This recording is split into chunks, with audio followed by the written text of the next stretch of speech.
Out in the middle of the ocean is a tiny island in the shape of a tortoise, boasting nothing but a tiny house in the shape of a tortoise, and a single inhabitant in the shape of a tortoise. I know what you're thinking. Where did she come from? How does she live so far apart from basic living necessities? Where did she get that lovely hat? But this is a story where most questions you may have are fated to be solved by no one but yourself. This inhabitant goes by the name of Grace. As expected by someone who lives so remotely, Grace prefers the quiet life, away from the hubbub of civilization. To her, a perfect day consists of getting up at sunrise, tending her garden, sitting by the waves fishing, and retiring at sunset. A simple existence, the only inconveniences coming in the forms of weeds amongst her bamboo or light chafing due to her shell. And the occasional tsunami-esque tidal wave.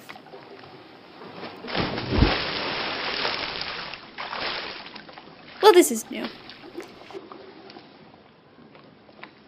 Visitors had not been to Grace's Island in a long time, so her etiquette was a little rusty.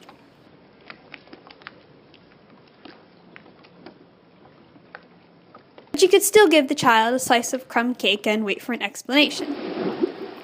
The small human introduced herself as Annie.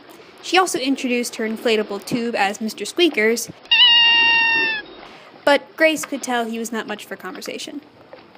According to the child, she had been playing in the ocean before being caught in a current and swept out to sea, her tube keeping her afloat the entire time.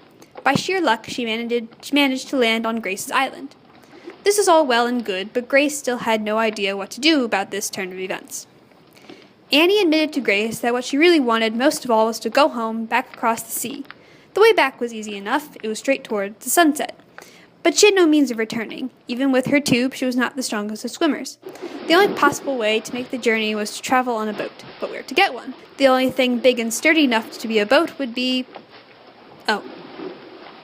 And so the girl thanked Grace for her help and her cake and started on her journey home. And while depriving a tortoise of their shell may seem problematic to some, in this case it turned out rather well.